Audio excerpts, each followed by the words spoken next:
हार्दिक स्वागत है आप सभी का आपके अपने ईज़ ऑफ लर्न चैनल पे। वैसे एक बात बोलूँ, आज मैं ना बहुत खुश हूँ। I don't know the reason but I am internally happy, like I got everything. No, I did not get anything but I feel like that. होता है ना कभी कभार ऐसा कि हम दुखी भी होते हैं तो हमें नहीं पता होता कि रीज़न क्या है, बट हम हो जाते हैं दुखी कि कुछ अच्छा नहीं हो रहा है, ऐसा समथिंग लाइक दैट। तो ऐसा ही मेरे साथ हो रहा है, बट अच्छा हो रहा है। मतलब मैंने सुबह मेडिटेशन किया सुबह उठ के, उसके बाद से मुझे अभी तक इतना अच्छा फ़ील हो रहा है, लाइक दुनिया बहुत अच्छी है, खूबसूरत। उससे पहले मुझे लगता था कि सब मतलबी हैं, ये है वो है। नहीं, ऐसा नहीं होता है। हम जैसा सबके साथ रहेंगे वैसा हमें वापस मिलेगा, ट्रीट होगा। और इन्जॉय करने के लिए, खुश रहने के लिए बहुत सारे तरीके हैं। पता है, एक चीज़ मैंने सीखी, आज कहीं पढ़ी थी, मैं बोलना चाहूँगी वो चीज़, कि ये ना, एक ही ऐसा बंदा होता है जो आपको आगे बढ़ाता है, आपको हमेशा हमेशा आगे फोर्स कर सकता है। एक ही बंदा हो सकता है जो आपको बढ़ा सकता है आगे, वो होते हैं आप खुद। और एक ही बंदा होता है जो आपको पीछे घसीटता है, जो आपको यहीं पे थामे रख सकता है। आज के दिन में आप यहीं पे पड़े रह सकते हो। सिर्फ एक बंदा ऐसा हो सकता है, वो होते हैं आप खुद। It's all up to us, हमें क्या करना है अपनी लाइफ में, हमें क्या चूज़ करना है, हैप्पीनेस और sadness. It's all up to us. क्या चूज़ करोगे वही मिलेगी। आज खुश रहोगे तो खुशी मिलेगी, खुशी के 100 बहाने मिल जाएंगे। रोओगे ना तो रोने के भी बहुत बहाने मिल जाएंगे, बहुत हैं। रुलाने वालों की कमी नहीं है। वो हम पे है कि हम क्या चूज़ करते हैं। जो चूज़ करोगे वही मिलता जाएगा। ऐसा होता है, मैंने प्रैक्टिकली फील किया है, इसीलिए मैं ऐसा बोल रही हूँ। Okay okay, so leave all this pretty stuff aside and talk about the overview of today's session. I'm going to cover pointers in C language. Okay, first of all we will cover introduction of pointer, and then syntax of pointer with an easy example, and then types of pointer, and after that the concept of operators in pointer, and then last one will be a small example with output. Okay, so let's start without any delay. Okay, now here pointer is also a data type, but ये special है, औरों से सबसे अलग है। क्यों?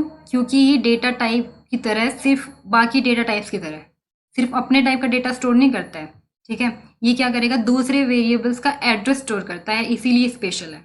ठीक है, नाउ इसकी जो साइज होती है वो बिल्कुल अपने मशीन्स पे डिपेंड होती है। अगर हम लोग यूज़ कर रहे हैं 16 bit processor, then it will take 2 bytes. If we are using 32 bit processor, then it will take 4 bytes.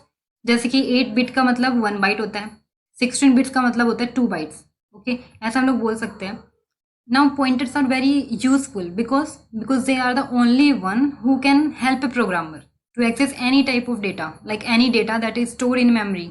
Okay, so we can say that from any memory location we can access data easily because of the pointers. Without any pointer we cannot do anything.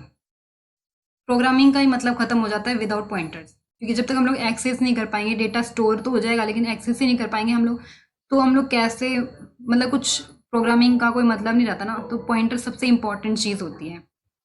ठीक है, so the general declaration of pointers are like this. First, we have to write down the data type, then use the star symbol. Here, star indicates pointer. Then, after star, we have to take variable name. Okay, or we can also declare like this. Like we just need to take care about spacing that we have given. There should no space between either data type and pointer, or between pointer and variable name. Now, see the example. It's just a normal example. अगर मैं यहाँ से ये pointer symbol हटा दूँ, मतलब star symbol हटा दूँ मैं, तो ये तो बिल्कुल नॉर्मल वेरिएबल जैसे डिक्लेयर करते हैं हम वैसा हो जाएगा। लेकिन यहाँ पे पॉइंटर लगते ही, स्टार सिंबल लगते ही इसका मतलब चेंज हो जाता है। ठीक है, now there are 2 types of pointer. First one is typed, second one is untyped pointer. Type जैसे नाम से ही पता चल रहा है, जो एक जैसे डेटा को स्टोर करता है। जैसे कि अगर इंटीजर की बात करें, हम लोग लिखते हैं इंट और फिर वेरिएबल नेम, वो वेरिएबल क्या करेगा, सिर्फ इंटीजर टाइप ऑफ डेटा को स्टोर करता है। अगर हम लोग फ्लोटिंग ले लेंगे तो वो क्या करेगा, डेसिमल वैल्यू को सिर्फ स्टोर करेगा। ऐसे ही टाइप पॉइंटर में अगर हम लोग इंटीजर पॉइंटर लेंगे like this, then it will only point to integer type of data only. Okay, like if we are taking float integer, then it will only point to floating data. If we use struct pointer like this, struct employee and then star symbol, it means struct pointer. Okay, struct structure, struct employee pointer, then it will only point to the data of employees. Okay, I know you might get confused a little bit, but all your confusion will clear when we will do it with an example. Okay, now what is untyped pointer? It is also called generic pointer because it will not point only a specific type of data like typed pointer do. Okay, for example, if we take void pointer, because void pointer is also a untyped pointer. untyped pointer के अंदर आता है void pointer because it point to any data, इसलिए बोलते हैं void जो pointer होता है वो एक जेनरिक पॉइंटर भी बोला जाता है। एंड याद रखने की बात होती है void पॉइंटर क्या कौन से टाइप का पॉइंटर होता है, ठीक है, because it can point to any data, any type of data. So here we talk about operators. In concept of operators whatever operation we do, we use two operators. First one is AND operator, that is address variable, and second is pointer variable, that is represented by a symbol. Okay, so what is address variable do? Address variable return the address of a variable. जैसे अगर मैंने कोई value दी तो memory में वो कहाँ store हुई है उस चीज़ का जो एड्रेस होगा वो रिटर्न करता है address variable. It will return address only, not value. Just take care of this thing. And pointer variable returns the value stored in that address. जो भी उस एड्रेस के अंदर वैल्यू स्टोर होगी वो हमें पॉइंटर सिंबल या फिर पॉइंटर वेरिएबल जो होगा वो हमें उस वैल्यू को रिटर्न करेगा. Let's try to understand with the help of an example. Okay,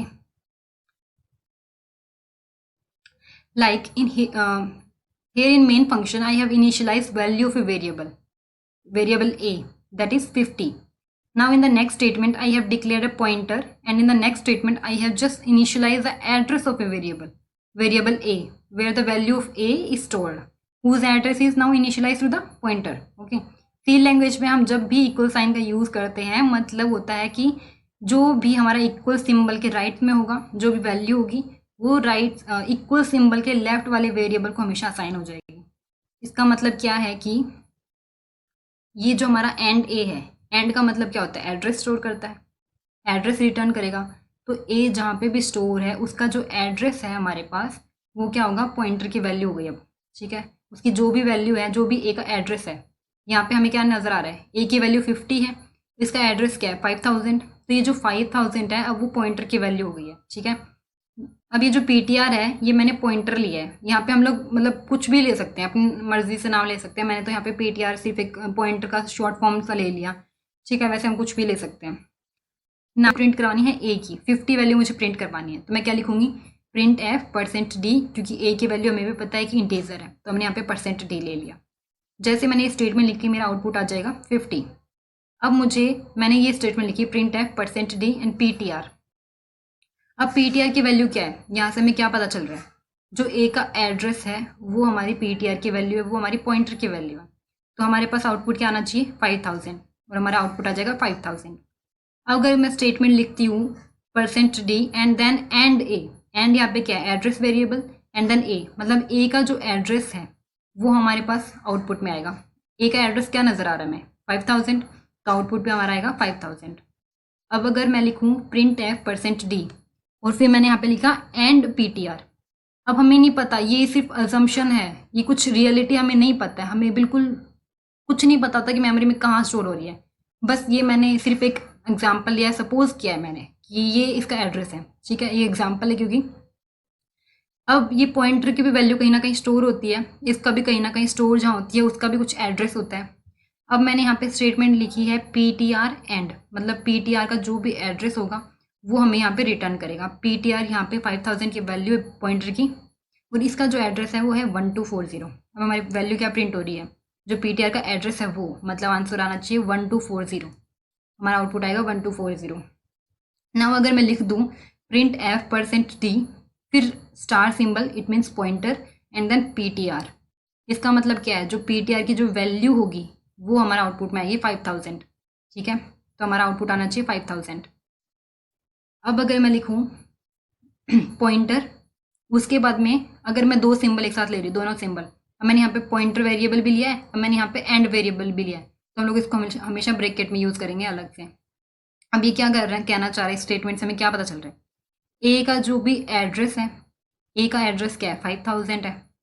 if 5000 की वैल्यू क्या है, हमें ये क्या बोल दिया इसने, जो भी एड्रेस है ना ए का उसमें जो भी वैल्यू होगी वो हमारी प्रिंट हो जाएगी। अब 5000 में कौन सी वैल्यू स्टोर है, 50 स्टोर है, तो अब यहाँ पे 50 हमें आउटपुट में मिल जाएगा। So that's all about today. We have covered everything about pointers that is important for us. Okay. Now, thank you for watching.